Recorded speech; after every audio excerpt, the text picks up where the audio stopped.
The truck sat idle, causing million-dollar losses. When the boss was about to call a foreign technician, a simple janitor steps forward. Another silent presence will do everything possible to make them listen.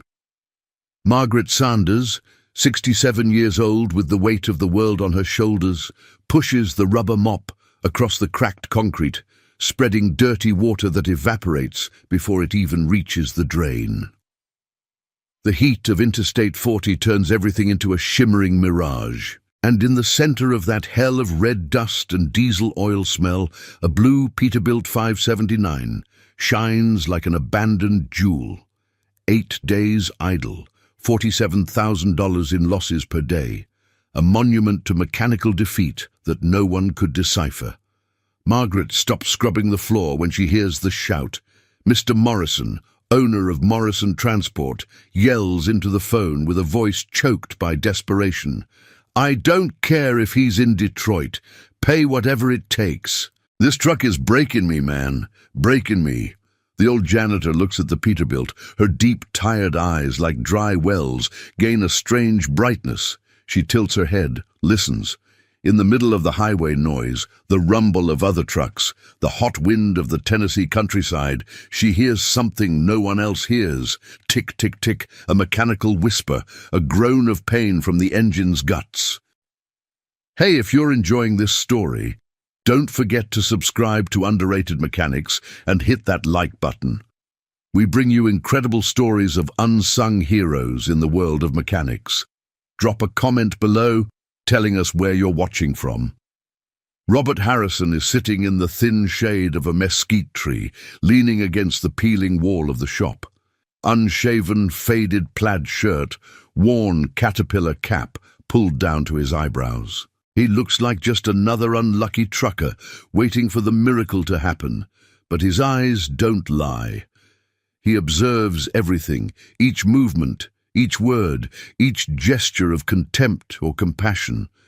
In his lap, a worn notebook, where he jots down his impressions with small, careful handwriting. Morrison Transport is the 38th shop he's tested. 37 failed, some due to incompetence, most due to dishonesty. Margaret drops the mop, her hands trembling. Advanced arthritis that hurts to the soul, but she approaches the Peterbilt like someone approaching a sick horse. She runs her hand over the dusty hood with a father's affection. "You're suffering, aren't you, old friend?" she whispers softly, as if the truck could hear her. "Nobody's listening to you, Margaret." Mr. Morrison's shout cuts through the air like a whip. "Get away from there. This is for specialists. You're a janitor, for God's sake."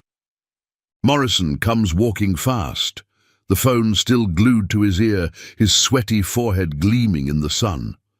"The Cummins specialist is coming tomorrow from Detroit. Costs $3,000 just for the daily rate, plus airfare, but that's the way it is. I don't want anyone else putting their hands on this truck." Margaret doesn't move, continues with her hand on the hood, feeling the residual vibration of the metal. "Mr. Morrison, with all due respect," her voice is gentle, but has the firmness of someone who knows what they're talking about. "This engine doesn't need a specialist from Detroit. It's starving for air, not for imported parts. Let me take a look. I won't charge anything. If I don't fix it in 2 hours, you call the expert and I go back to the mop. Deal?" Robert stands up slowly, takes off his cap, runs his hand through his grey hair. "Let her try, boss." His voice is calm, almost soft. "Can't get worse than it is. And if she said she'll fix it in 2 hours, what's the harm?" At that moment, the shop door swings open and Tyler appears.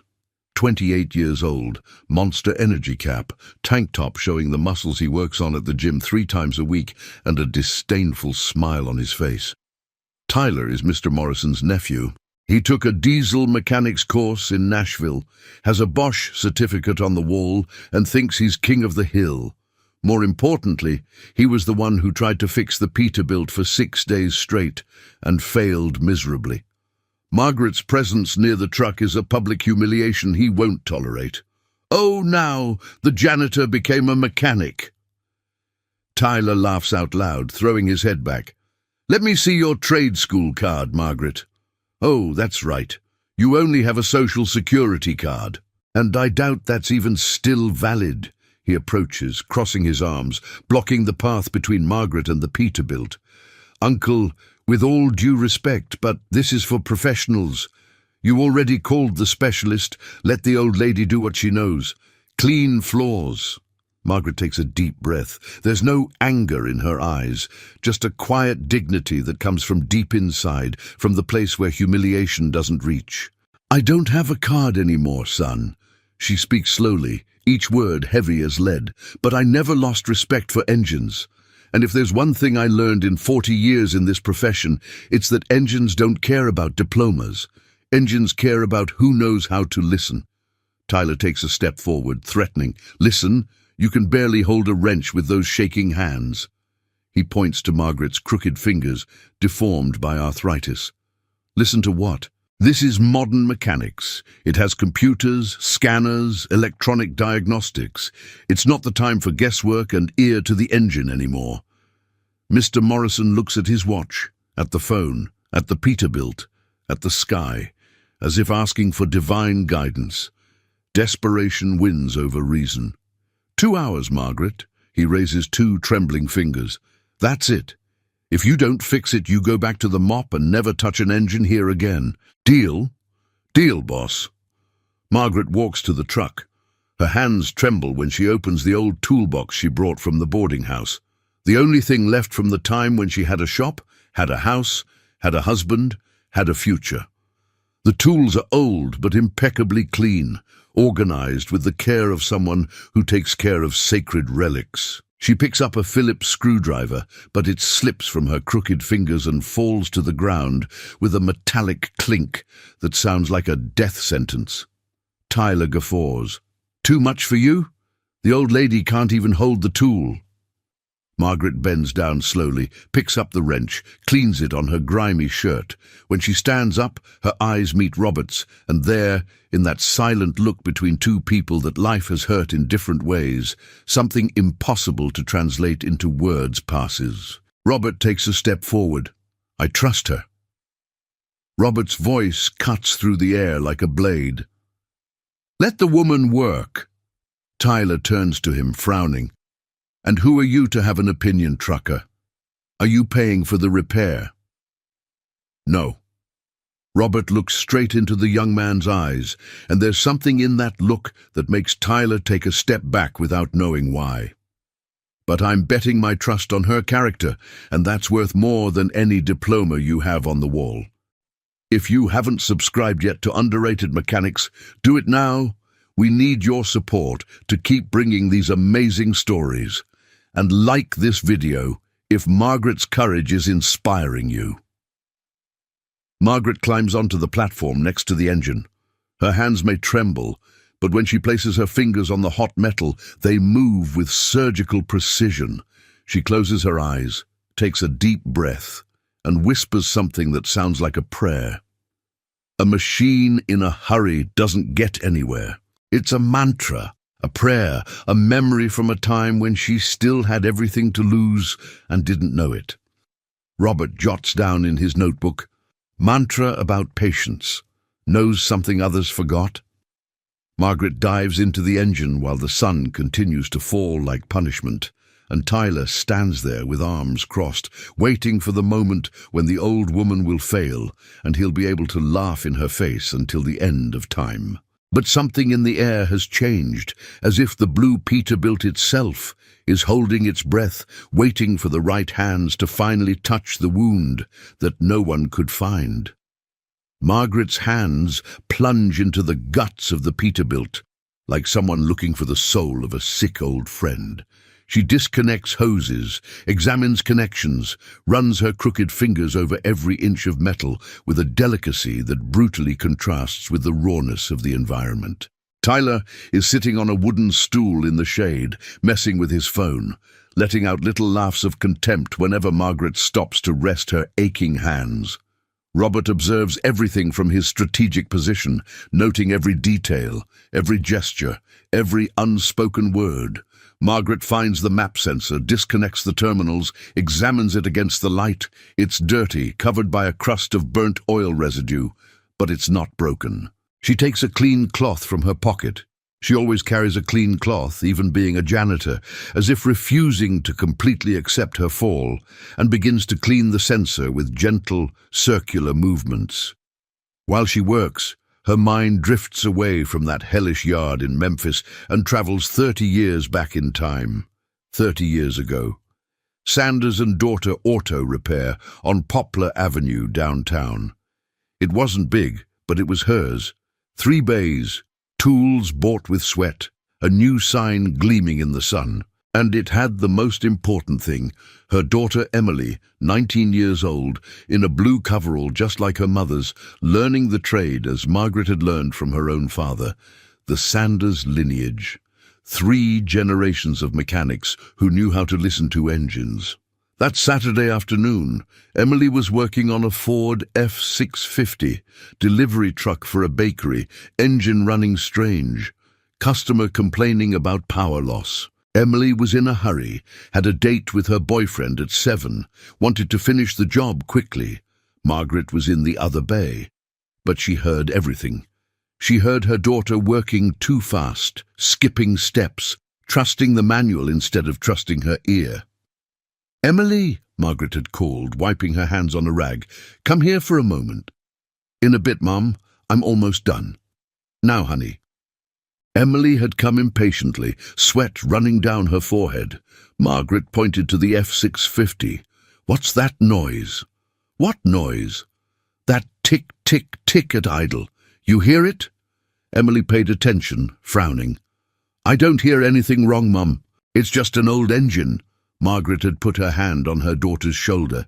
"There's no such thing as an old engine, Emily. There are well-cared-for engines and abandoned engines, and this one is trying to tell you something.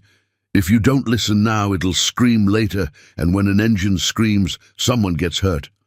Mom, I have to leave here at 6:30. Jake will be mad if I'm late again." Margaret had sighed. It was the same discussion as always. "A machine in a hurry doesn't get anywhere, my daughter. That phrase your grandfather taught me, and I'm passing it to you. Boyfriends wait. Customers stranded don't." But Emily hadn't listened.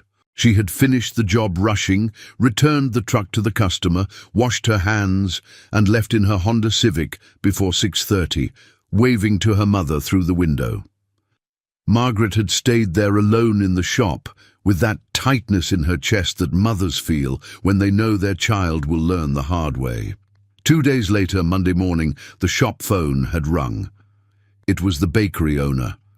The F650 had stopped in the middle of Winchester Road. Rush hour, blocking all traffic. Intake valve broken by fatigue. Exactly the problem that was announced in that tick-tick-tick that no one wanted to hear. The damage was great. The scolding Margaret gave her daughter was even greater. "You have talent, Emily. Good hands, smart head, but talent without patience is like a car without brakes. It goes far, but ends badly." Margaret had said that, looking firmly into the girl's eyes. "Mechanics isn't about fixing fast, it's about fixing right. And to fix right, you need to listen. Engines talk, my daughter. They tell you where it hurts, but they don't scream. They whisper, and whispers only those with patience can hear." Emily had learned the lesson. In the following months, she had transformed.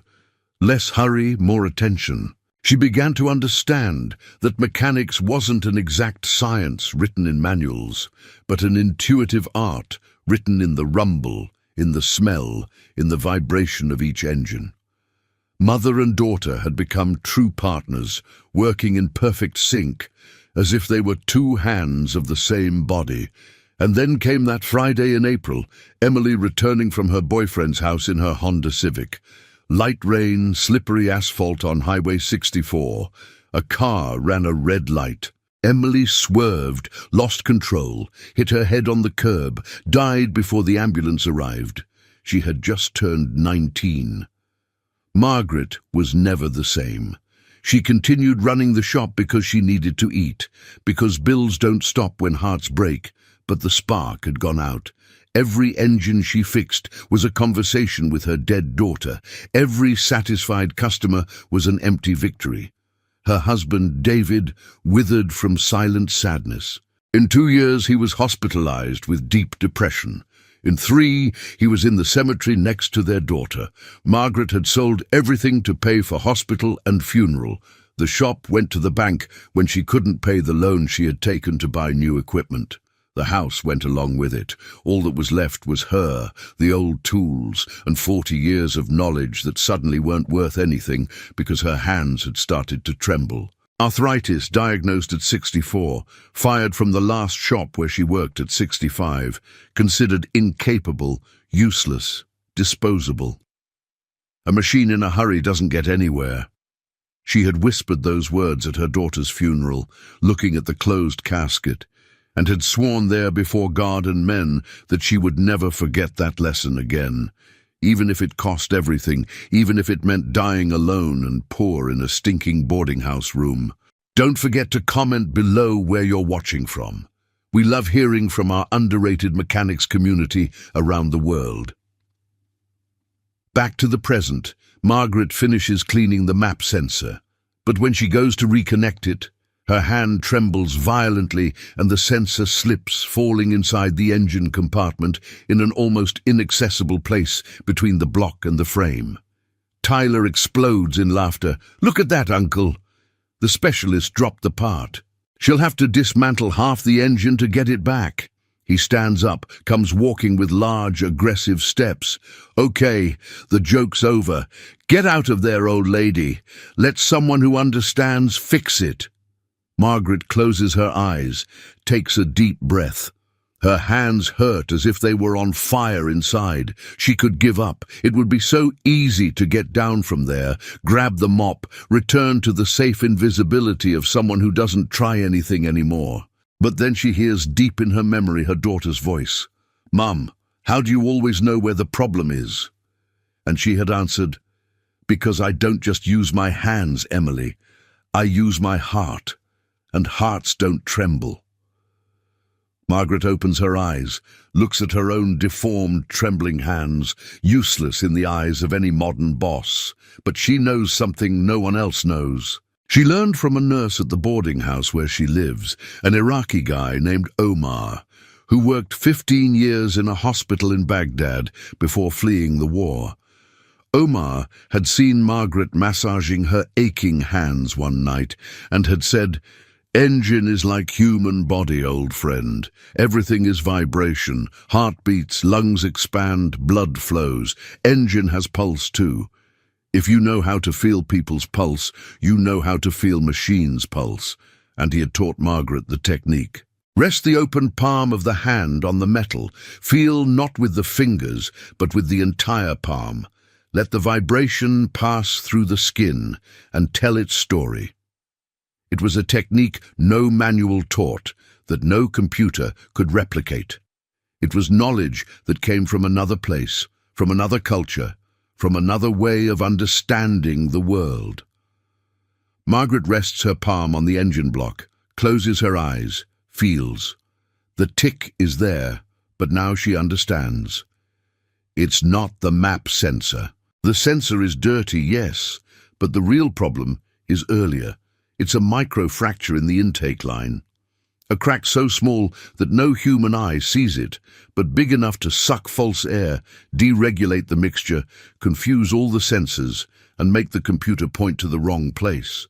She takes a small flashlight from her pocket, directs it to the back of the compartment where the sensor fell, and sees. There's the map sensor, but next to it, illuminated by the thin beam of light, is the intake line, and there's a mark. A 5mm crack that shines like a fresh scar. "Found it," Margaret whispers, and there's reverence in her voice, as if she had found gold. "Found what you all looked for and didn't see." Robert stands up, comes walking slowly to the Peterbilt. "What did you find, Miss Margaret?" Margaret points with the flashlight. "The truth the computer doesn't show. The pain the machine was feeling, and no one wanted to listen to." Robert looks, frowns, then smiles slowly, jots down in his notebook. Found the real problem. Unconventional method. Perhaps the best I've ever seen.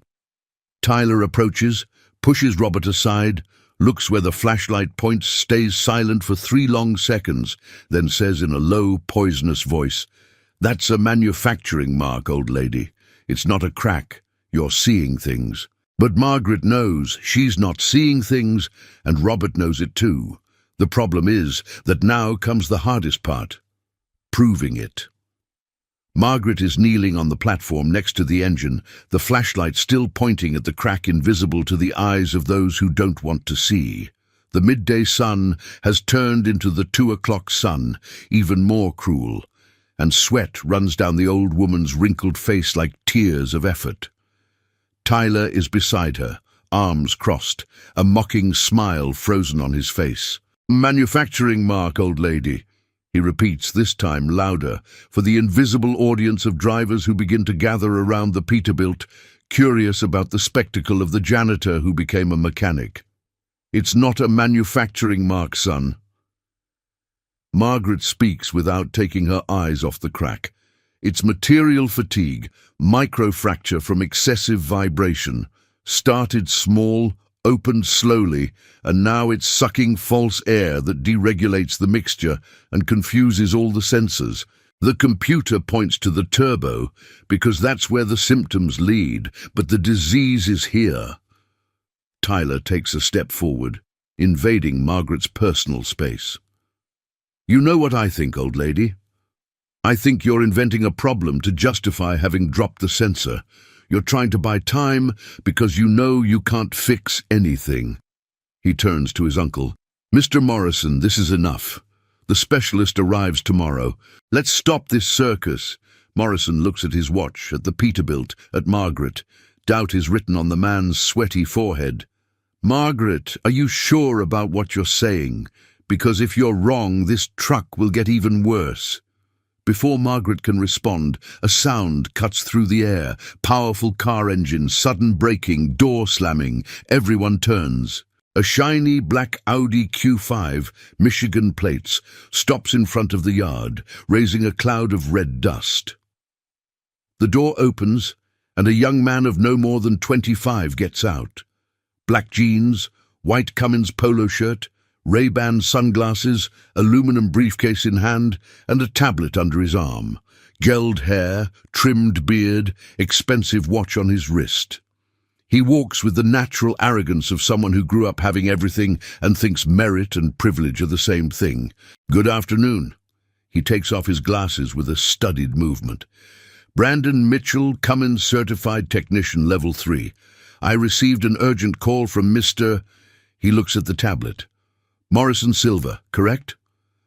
Mr. Morrison frowns. "I didn't call any Cummins technician yet. The specialist only comes tomorrow."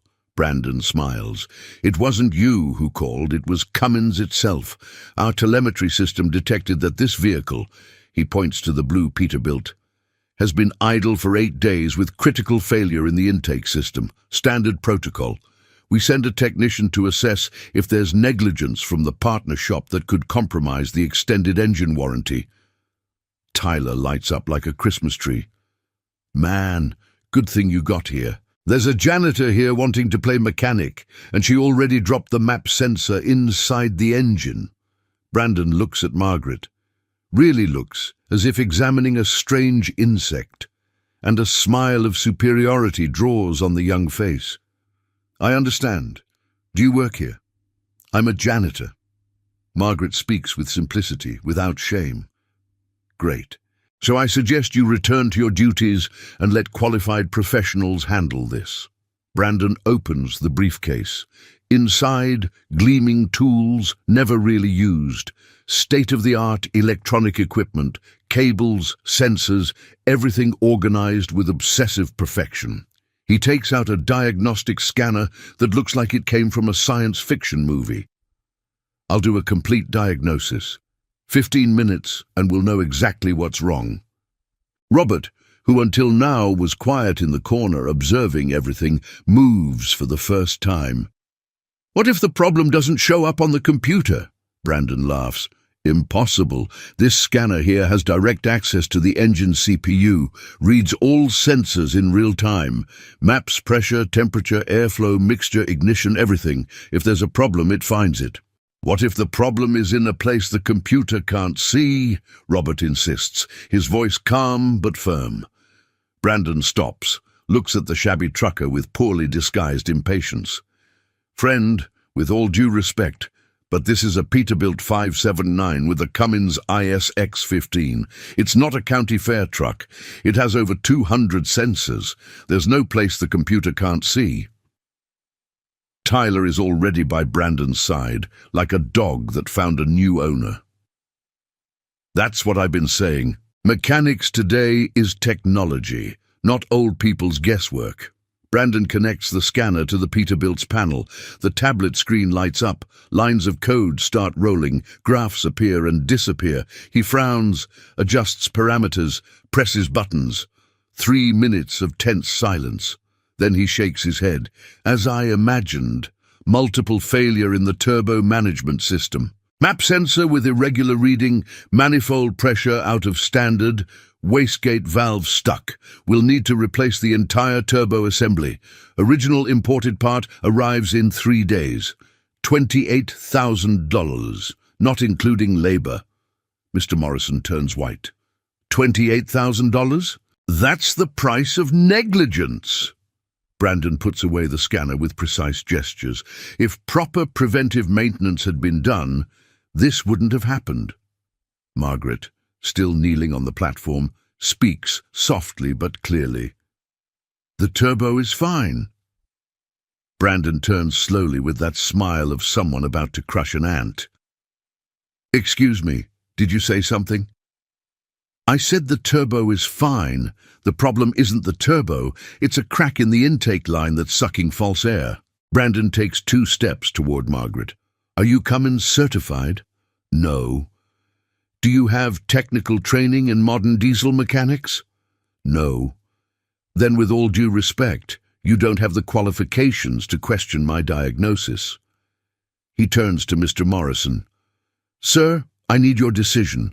Do you authorize the turbo replacement or prefer to bear the consequences of negligence? Mr. Morrison looks at the ground, at the sky, at the Peterbilt. His hand is in his pocket, probably holding his wallet, mentally calculating where he'll get the $28,000 he doesn't have. Tyler is already smiling, savoring victory. Margaret will go back to the mop, the old fool who thought she was still good for something. But then Robert stands up, takes off his worn cap, runs his hand through his hair, and speaks with an authority that doesn't match at all with the worn clothes and unshaven beard. Before replacing the turbo, I'd like to do a test. Brandon sighs with theatrical impatience. What kind of test? I'll start the engine with the intake line sealed. If the problem is a crack, like Ms. Margaret says, the engine will work perfectly because there won't be false air intake. If the problem is the turbo, like you say, it won't make any difference. Robert looks straight into the young man's eyes. 5 minutes. If I'm wrong, I'll pay the $28,000 for the turbo myself. Mr. Morrison's eyes widen. Sir, you don't need to. I insist. Robert takes out a wad of money from his pocket. $100 bills wrapped with a rubber band, dirty from use, but many of them. I have about $10,000 here in cash. The rest I'll transfer now, but I want to do the test. Brandon looks at the money, then at the trucker, trying to understand what's happening. Are you the truck owner? I am. And you trust this janitor? Robert looks at Margaret, holds the gaze for 3 seconds. I trust her more than any computer. Tyler explodes. Uncle, this is crazy. Let the professional work. But Morrison saw money, and money talks louder than arrogant nephew. Do the test. If this story is giving you goosebumps, smash that like button and subscribe to Underrated Mechanics. We're building a community that values real skill over fancy certificates. Brandon throws his arms up. Fine, but I'm not responsible if you damage the engine even more with this workaround. He takes the tablet, sits in the shade, crosses his legs, and stays there waiting to see the circus catch fire.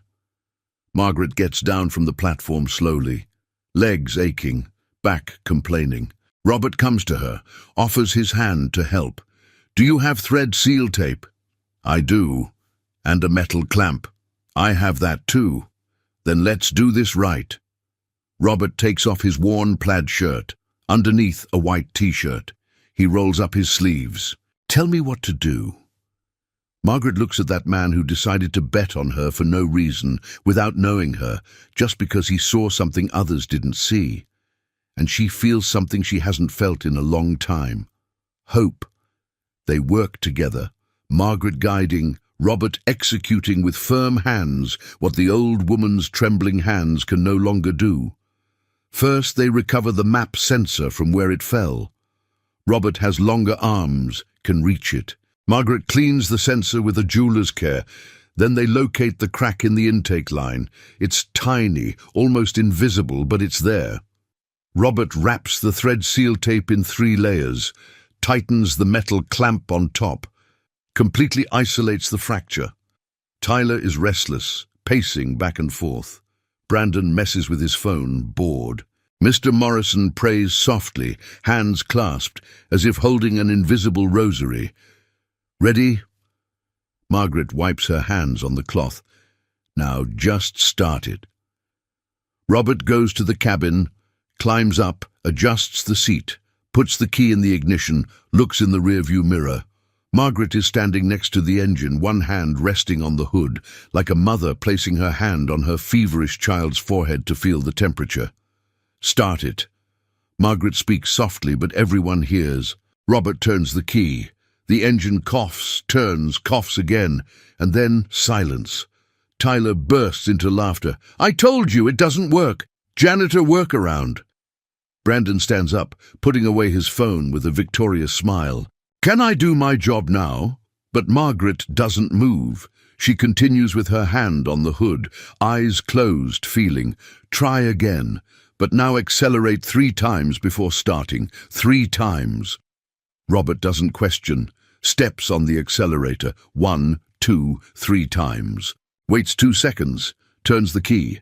The engine coughs, turns, coughs faster, and then, as if waking from a long nightmare, it roars.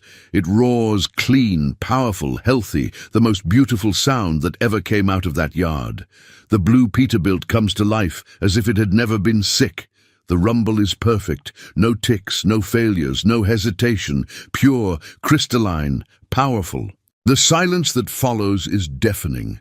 Brandon stands there, mouth open, the tablet hanging in his forgotten hand. Tyler is frozen, the smile dead on his face. Mr. Morrison falls to his knees, and this time prays out loud. "Thank God, thank God." Robert gets down from the cabin, comes walking slowly to Margaret, extends his hand. Margaret shakes it, and the grip is firm, equal to equal, person to person. "How did you know?" Robert asks. "Because I listened." Margaret smiles for the first time. "Machines don't lie. People lie." Brandon puts the tablet in the briefcase with mechanical movements. Defeated. He looks at Margaret, and there's something in his gaze. Not anger, but genuine confusion, as if the world had turned upside down. This shouldn't have worked. But it did. Robert speaks, and now there's something different in his voice. Authority, command. And you know why? Because there are things computers don't teach. There's knowledge that's not in manuals. There's wisdom that comes from 40 years covered in grease, not from certificates framed on the wall. Tyler approaches Margaret, and the hatred on the young man's face is palpable. He gets close, whispers, just for the old woman to hear. "You may have fixed it today, old lady, but that doesn't change anything. You're still a janitor who sleeps in a boarding house. And I'm still the owner's nephew. Enjoy your 15 minutes of fame, because after this, you go back to your place sweeping shit." Margaret looks at the young man, not with anger, but with pity. "God bless you, son," and she goes back to the mop. The blue Peterbilt roars in the Morrison transport yard like a healed lion. and that sound should be triumph, should be absolute victory. But Margaret Sanders has the mop in her hand, sweeping red dust that comes back to accumulate before she even finishes pushing it, and she feels an emptiness in her chest she can't explain. She fixed the truck, proved she's still good for something, but she's still a janitor, still lives in a boarding house, still invisible. Robert Harrison pays Mr. Morrison for the 8 days of stay, pays in cash, $100 bills he takes from his pocket as if they were coins, and then walks to where Margaret is working.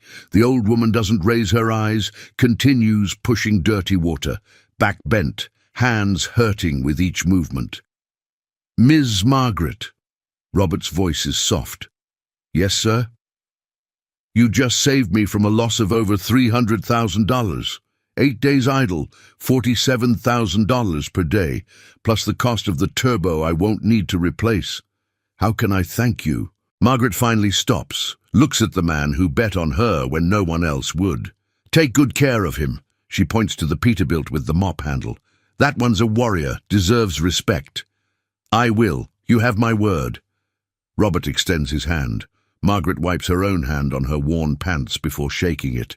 The handshake lasts 3 seconds, and in Robert's eyes there's something Margaret can't decipher. Gratitude, yes, but there's something else, something bigger.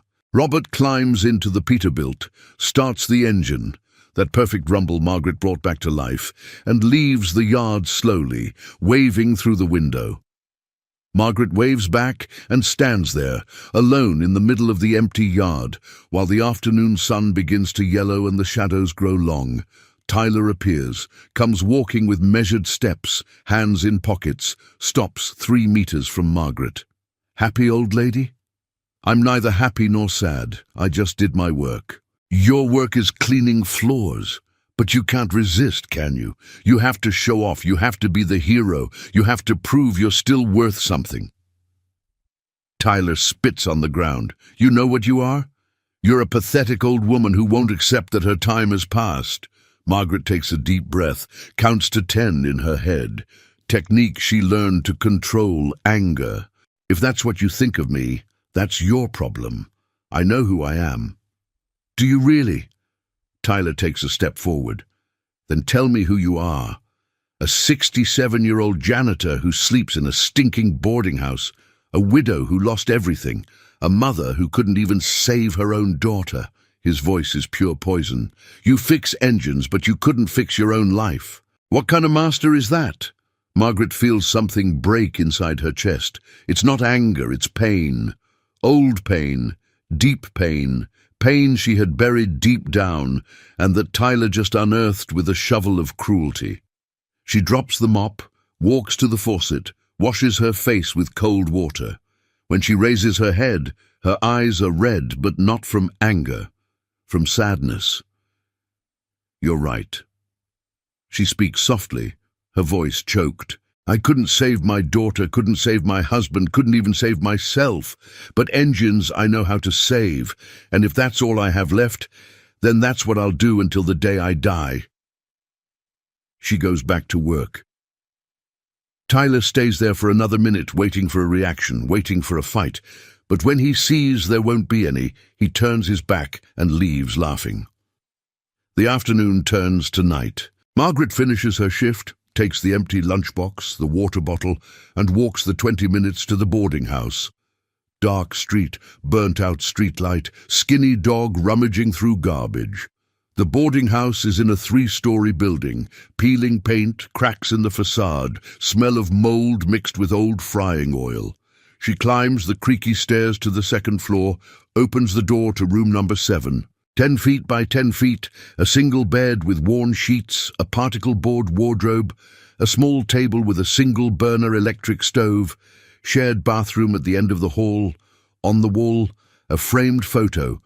Margaret and Emily 30 years ago in blue coveralls, smiling next to a V8 engine, the only thing of value she still has. She sits on the bed, takes off her worn shoes, looks at her trembling, deformed hands, useless for most things, but today they saved a Peterbilt 579. And she cries. Cries softly so no one hears through the thin walls. She cries because she fixed an $800,000 engine but doesn't have money to buy decent bread. Cries because she proved her worth but is still worthless in the world's eyes. Cries because Tyler is right. She couldn't save the people she loved most. Emily, she speaks to the portrait on the wall. Did I do right? Was it worth not giving up? Silence. Just the sound of the neighbor's TV coming through the wall. I still know how to do what we did together, my daughter, but what's the use of knowing if nobody wants to know anymore? She lies down in her clothes, looks at the cracked ceiling, and for the first time in years, since she lost everything, Margaret Sanders considers giving up. Tomorrow she could simply not wake up, not go to work, let life take her, until it ends naturally. Why fight? Why insist? She already proved what she had to prove to herself, at least.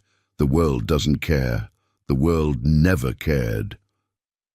3 a.m. Margaret wakes to loud knocking on the door, insistent. She gets up confused, turns on the dim light, opens the door. It's Omar, the Iraqi nurse who lives in the room next door. Margaret, sorry to wake you at this hour. Omar speaks with a heavy accent but correct English. But there's a man downstairs asking for you. Says it's urgent. What man? I don't know. He's in a suit.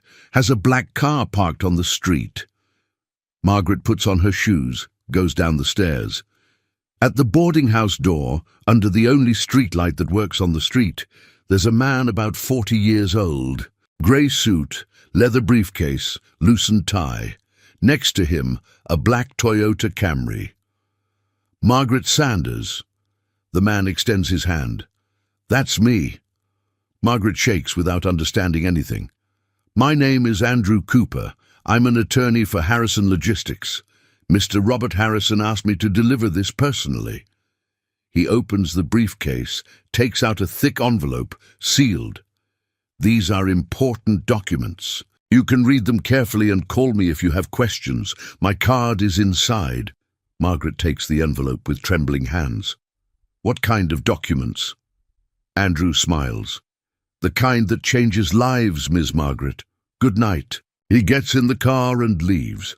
Margaret goes up to the room, sits on the bed, opens the envelope carefully, as if it were a bomb. Inside, several papers. The first is a handwritten letter with firm, elegant handwriting. Ms. Margaret.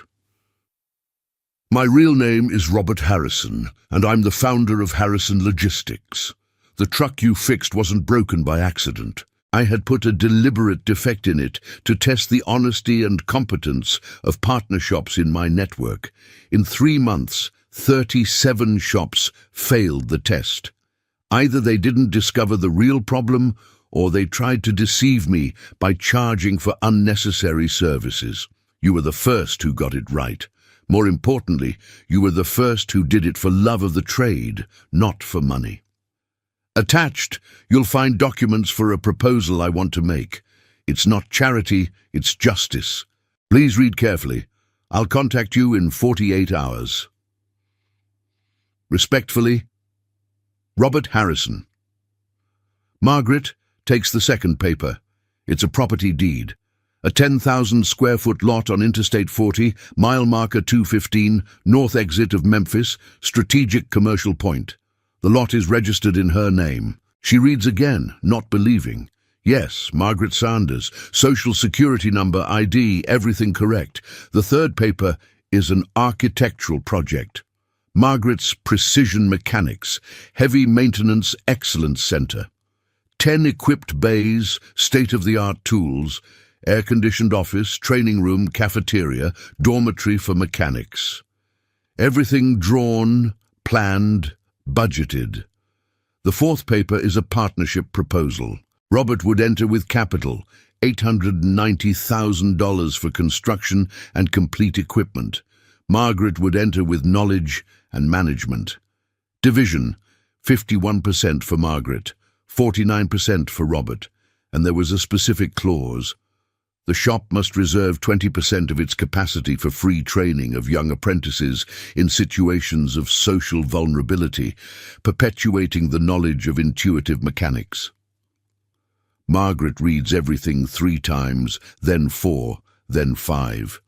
It can't be real, can't be true. She lies down, holding the papers against her chest, and cries again.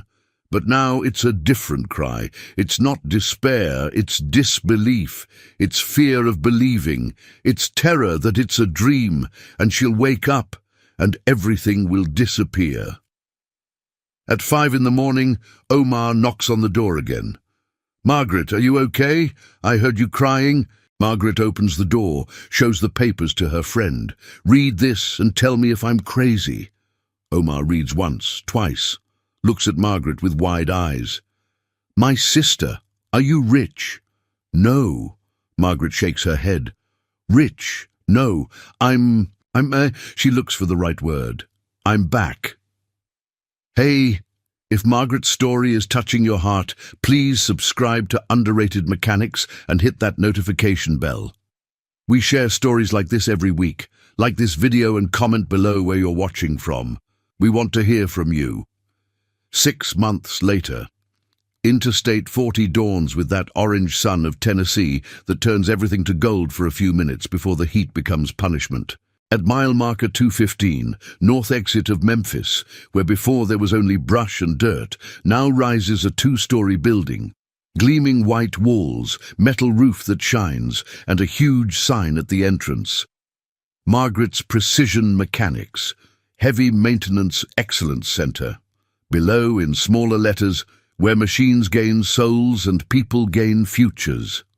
Margaret Sanders arrives at 6 a.m. as always, as she's done her whole life, even now being owner and not employee. She drives a white 2022 Toyota Tundra, bought with the shop's first profit, but still wears the same simple clothes as always.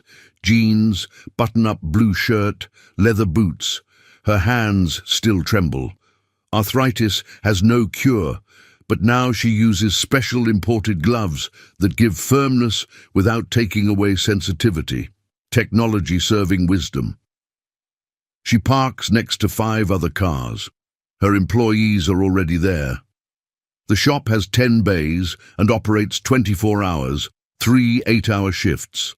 32 employees total, including mechanics, electricians, welders, administrative and cleaning staff. Everyone earning above market average with health insurance, meal vouchers and profit sharing. Because Margaret hasn't forgotten where she came from, hasn't forgotten what it's like to be treated as disposable. She enters through the main gate. The smell is of a real shop. Grease, diesel oil, heated metal, but everything clean, organized, professional. In the first bay, a Volvo VNL is suspended on the lift, being serviced by John and Marcus, 2 mechanics Margaret found working in backyard shops and trained from scratch. In the third bay, a Peterbilt, not Robert's blue one, but a similar one, is being prepared for preventive maintenance. In the 5th bay, the sacred bay, there's different movement. There are the apprentices. 8 young people between 16 and 22, all in uniform with grey coveralls and the shop logo embroidered on the chest. 4 are ex-convicts referred by the prison ministry. 2 are homeless kids Margaret found begging at the bus station. 1 is Omar's nephew, came from Iraq looking for a better life. And the last one is Tyler. Tyler in grey coveralls, short hair, trimmed beard, humble eyes. Tyler, who was fired by Mr. Morrison when the truth about the sabotage leaked. Tyler, who spent 3 months unemployed, burned in the market, sleeping on his mother's couch. Tyler, who knocked on the shop door on a Sunday afternoon 2 months ago, with a paper in his hand and tears in his eyes. "Ms. Margaret, I know I don't deserve it. I know I was a monster to you, but I'm not asking for a job. I'm asking for a chance to become a person again." Margaret had looked at the young man for a full minute in silence. Then she had said, "You'll start from zero. You'll wash parts, you'll organize tools, you'll watch others work before putting your hand on any engine. And the first thing you'll learn is this: Engines, like people, deserve respect, and people, unlike engines, can always be fixed. Tyler had cried right there at the shop door, on his knees on the ground, and had fulfilled every word. Started washing parts in the tank, organizing tools, sweeping the floor. Exactly what Margaret was doing 6 months ago. Without complaining, without wounded pride, with the humility of someone who understood they had everything to learn. Margaret approaches the apprentices' bay. They're gathered around a Cummins X15 engine disassembled on the workbench, and whose teaching is Marcus, one of the veteran mechanics, explaining the electronic injection system. Margaret observes in silence. Tyler raises his eyes, sees the boss, makes a motion to greet, but Margaret signals for him to continue paying attention to the class. Teaching is sacred, you don't interrupt. At 8 in the morning, a car enters the yard. Black Audi Q5. Margaret recognizes it immediately. Brandon Mitchell gets out, but he's not the arrogant guy from 6 months ago. He's thinner, dark circles, wrinkled clothes. He walks to Margaret with hesitant steps. "Ms. Margaret, good morning." "Good morning, Brandon. How are you?" "Not good, but that's why I came here." Brandon takes a deep breath. "I was fired from Cummins 3 months ago. Cost-cutting, they said. But the truth is, my boss found out I got the diagnosis wrong on that blue Peterbilt. Said I humiliated the company in front of an important client.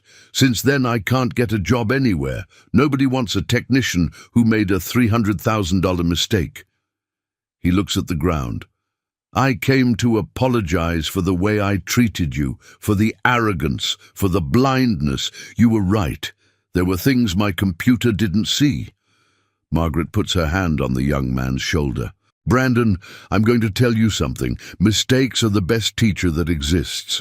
You made a mistake, you did, but you're here admitting it, apologizing. That's worth more than any diploma." She pauses. "Do you want to work here?" Brandon's eyes widen. "Are you serious?"